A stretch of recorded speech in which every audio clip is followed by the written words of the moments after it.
Hello!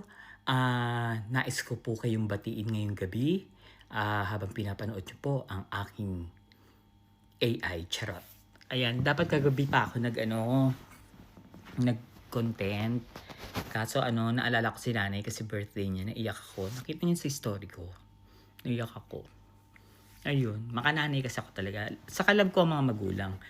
Kaya galit na galit ako yan kay Eduardo, yung binastarda niya yung nanay niya. Eto na, wag muna tayo sa operator. Kasi may pinost ako na kagabi bago ako matulog na, 'di ba si Sarah, nagpupunta sa BGMP, binokin ko 'yan. Nagpunta siya ng BGMP isang beses, 11:00 ng gabi. Tapos may isa pang beses pala siyang nagpunta bago yung 11:00 ng gabi. Ang BJMP po ay yung BJMP Camp Bagong Diwa. Kulungan po siya at ang mga nakakulong doon yung mga high profile criminals. Nandun din po si Tebes. Nandun din si Ka Angel ng Iglesia ni Cristo. At Sarah, alam ko kung bakit na dumadalaw doon. Nandun din yung kakilala mo, yung kuya-kuyahan mo na dati ng tao ng tatay mo, ibinigay sa'yo, inalagaan ka, naging BPSG mo, alam lahat ang tungkol sa buhay mo since mayor ka pa.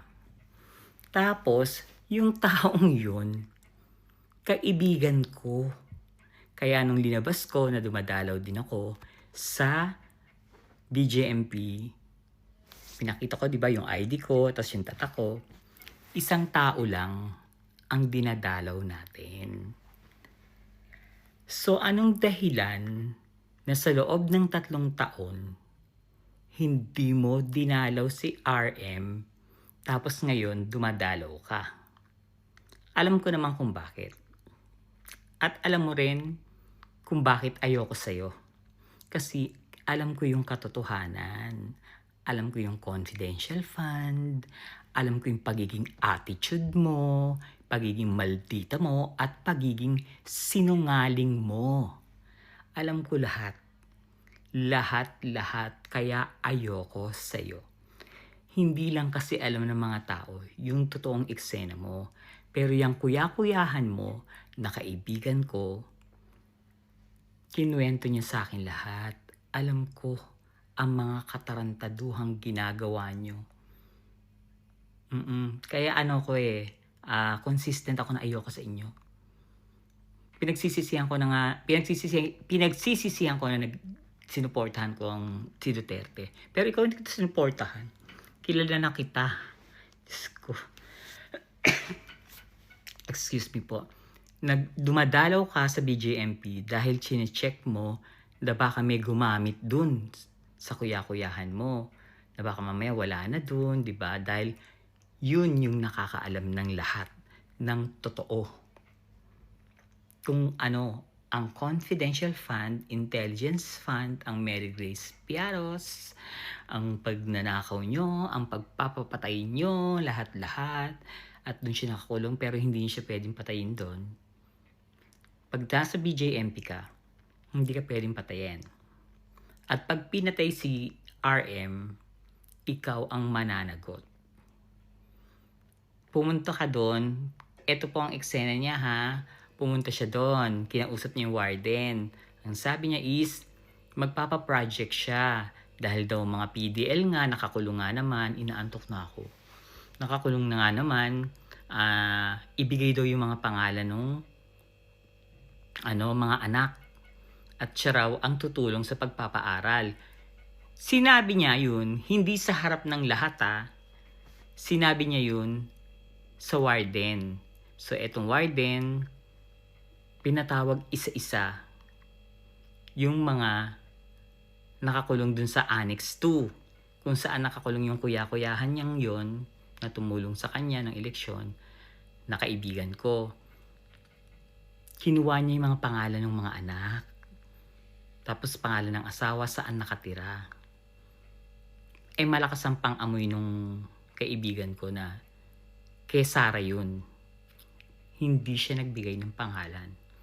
Hindi niya binigay ang pangalan ng mga anak niya at ng asawa niya at kung saan nakatira kasi alam ng asawa ko ng kaibigan ko yung gagawin ni Sarah. Pakikidnap niya yung mga bata, papapatay niya para hindi magsalita si Caramil. Ayan, sinabi ko na Caramil, si RM, na tungkol sa kanya. Chine-check niya lang kung nandun pa yung kaibigan ko. Yun ang eksena mo. So, nung nakita mo at pinapunta mo pa si Joyce dapat eh. Eto, dapat kine-question ka dito. Nung hindi ka na pumupunta, may pinapapunta kang babae. Si Joyce dapat na naging USEC ng PMS. May position ba siya sa opisina mo? Hoy Joyce, dapat makinig ka ha. Wala akong pakialam kahit lawyer ka. Anong position mo dun sa sa OVP?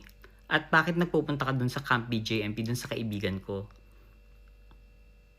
Hindi ka niya lawyer para pumunta ka dun at wala kang pinaglolawyeran dun. Joyce, dapat. Kilala kita. Alam ko yung pinlanan niyo kay BBM. Alam ko.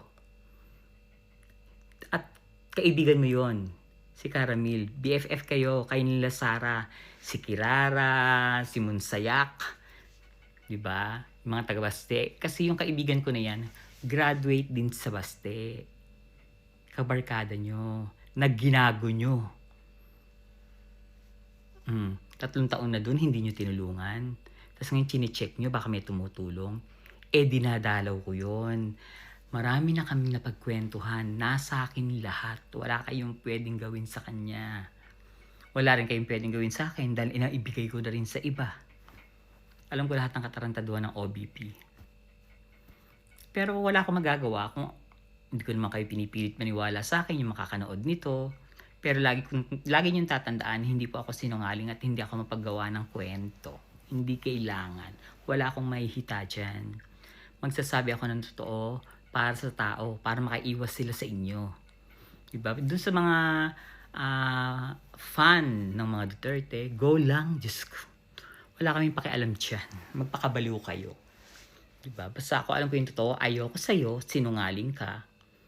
Magnanakaw ka din. Anong ginawa mo sa confidential fund, di ba?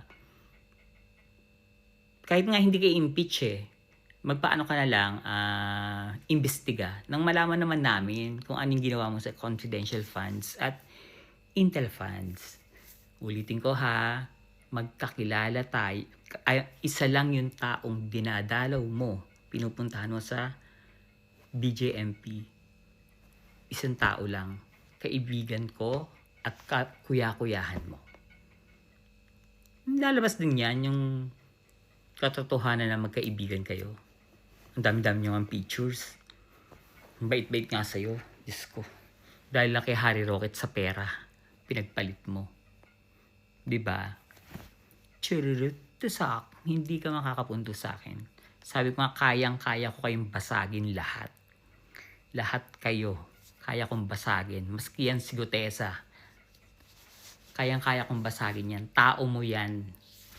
Huwag kayong umarte. Tao mong bobo na INC na hindi nagbabasa ng tamang script.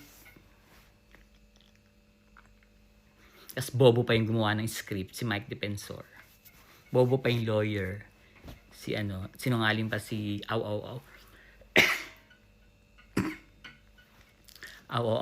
Marcoleta. O siya, Sarah, baka sa susunod magkita tayo sa BJMP, ha?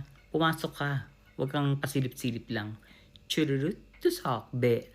Ang lakas ng loob niyong umupo talaga sa pagiging presidente. Mga kriminal naman kayo. Hindi na kayo nahiya. Diyos ko, patawarin niyo po sila katakan ng mga kasalanan ginawa kasi po sila yung mga siraulo at bobo at hindi ko charap. Chururut to sakbe. Ako ay si Saldi ko, hindi ako AI.